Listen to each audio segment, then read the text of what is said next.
Yo, it's Ansel. Today we'll be taking a look at a client build that I did recently, some mods specifically that I did to it, my thoughts on Holy Pandas and whether or not they're worth it. So this is the board in question. It doesn't have keycaps on it right now. The keycaps that the client wants haven't come in yet, so I did a sound test with these with some of my own keycaps that I had laying around. So we'll be specifically looking at the YOK Holy Pandas because there are the drop Holy Pandas which come pre-made and you don't have to do any extra Franken switching or anything. But Drop's QC is just not that great right now, and the switches come pre-lubed, which is cool at first, but I just thought it would be better if I went with the Franken switch. Just a lot more consistent in feel and sound, and they're a little bit prettier, not gonna lie. I mean, it's kind of like an alpaca, but tactile. For those of you who don't know, although I'm sure that a lot of you know, Holy Pandas are a Franken switch. This means that we combine the parts of multiple switches to create a brand new one. For Panda specifically, we take the stem of a Halo True or a Halo Clear, and we put it in the housing of any Panda switch. So this could be the YOK Pandas, which we have here. It could be the B-Suns, it could be the Polars, I believe. And there's a lot out there. I'm not totally caught up on all of them, but there's a couple out there. And I'm specifically going with a 67 gram variant of the YOK Trash Pandas, as the person that wants this board just prefers a heavier typing experience. So I lube the stem of the switch only. This is because they are already fairly smooth, but they still improve in terms of feel and sound with lube. So we went specifically with Tribus 3204, or no, was it 3203? Okay, so it turns out it's 3203, which is a thinner lubricant compared to 3204 or 205G0.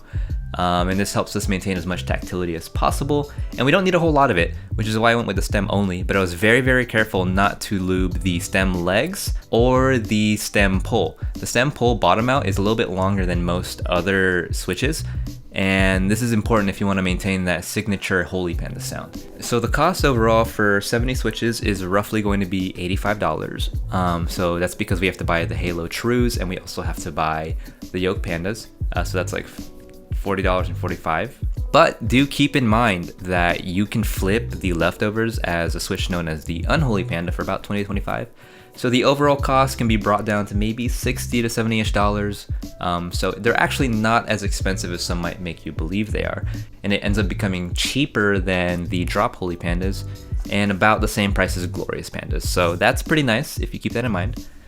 So the feel of these switches is very unique compared to any other tactile switch I've tried. That includes NK Blueberries, T1 Tactiles, Gateron Browns, etc, etc. These are fantastic switches. They are ridiculously tactile. The bump is huge, it is rounded, and it just feels really, really nice. Even though I'm not a tactile kind of guy, I really do like these. They're just a bit heavy and a bit too tactile for me, but other than that, they're really nice. However, there is one switch that does compare to them, and it is the Glorious Panda. I'd say the Glorious Panda is smoother stock and smoother overall even after lubing both of them. But at the same time, they're both almost indistinguishable once modded and lubed. So just go with whatever you want to go with. But I think the main draw of the YOK Holy Pandas is how they sound compared to the Glorious Pandas. And I think it's worth it to spend the extra money for the Holy Pandas, honestly, because you're going to make back the money selling the Unholy Pandas. So the cost is roughly the same. The Holy Pandas went out by, I think, a significant margin. They sound a bit fuller, a bit deeper, and they still maintain that signature clacky Holy Panda sound due to that longer stem. Whereas the Glorious Pandas still maintain that signature Panda clack, but they're just a little bit thinner sounding. They're a bit higher pitched. They have some spring ping even after lubing, and they can have ticking. My batch didn't have much of that, especially after lubing, but there is a chance that yours might. So I'd rather not take that chance. I'd rather just go through the extra work of just stem swapping the Halo Trues and the YOK Pandas. However, this doesn't necessarily mean that the Glorious Pandas are bad or that they sound bad. It's just I think I personally prefer the Holy Pandas. And I'd be willing to bet that most other people do as well. So to take a quick break from the Panda talk, let's take a look at this moment where I realized that I bought the wrong PCB in the wrong plate.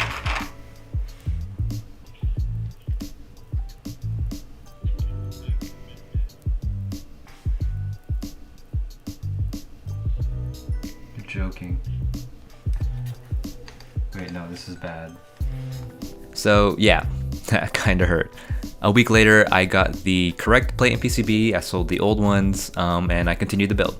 So we're working on a Tofu case, and what you see me do here is I'm removing the 2 center posts. This is a mod that I honestly do recommend doing if you have a Tofu, as it's super easy to do and you don't really lose any stability doing so. You might have a little bit of flex if you have a softer plate, but it's not that noticeable.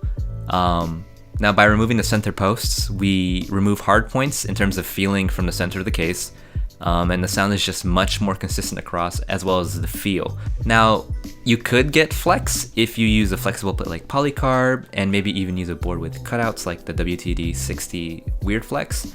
And you can even achieve a softer typing experience along with the flex that some higher end boards tend to have. It obviously isn't going to be as nice or as consistent, but it's a start, especially at this price, and it's kind of a cool option to have, especially in a cheaper board like this. And I'll leave this option up to the client. They are very much capable of doing so, and if they don't like it, obviously they can go back to the option of having the stiffer plate, and having a much more stiffer experience. Some people like that. I like a bit of a softer one, but it's all preference. And back to the Pandas. So, are they worth it? I'd say yes, if you're looking for that huge tactility and if you're looking for that specific sound. I think they're actually just a fantastic switch overall, and I think everyone should give it a try. Whether or not you like it, I think it's worth it. I mean, they are very legendary in the community. They have a lot of clap behind them, so why not try them, right? Personally, I'm a linear guy, so I don't see myself daily driving these, especially with how heavy they are. I mean, I can get used to heavier switches, but when heavier switches are paired with tactility, it's just too much for me. It's a bit fatiguing. But to those who enjoy tactility and a heavier weight, I think this is like the switch for you. But keep in mind, these are loud. I mean, like, loud. You can't really tell right now because there's no keycaps on them, even though I'm doing this. Actually, that is kind of loud, considering that they don't have keycaps on them. And I did mute the case, but they're loud, so do keep your roommates and your family members in mind when you have these. You might end up waking people up at night, or it might be annoying because it can go through the walls, I promise. If you need the silence, but you still want that tactility that these offer, switches that come close are something like the Gazoo Bobas or Xylens. Those are the 2 that I'm thinking off right at the top of my head. If you want softer tactility, I guess you could go with Alias. I haven't tried them, but I'm sure they're great. But other than that, these are a fantastic switch, and I can give them my stamp of approval. I mean, look at this thing. She's so pretty. Like, you can't deny that that looks good. Is it gonna focus? Yeah, my God. It's so beautiful. I mean, like, thank you again so much for watching my videos. Like, comment, subscribe. I think I'm supposed to say that. But do be on the lookout. I will be posting some more videos soon. Maybe something on my new Savage 65, something on the Discipline over there in the corner. But yeah, we'll get there. And without further ado, here's a sound test of this board. First with cherry keycaps, then with SA keycaps. I do prefer the cherry, but the SA do sound very nice, and I think you're gonna like it. See ya.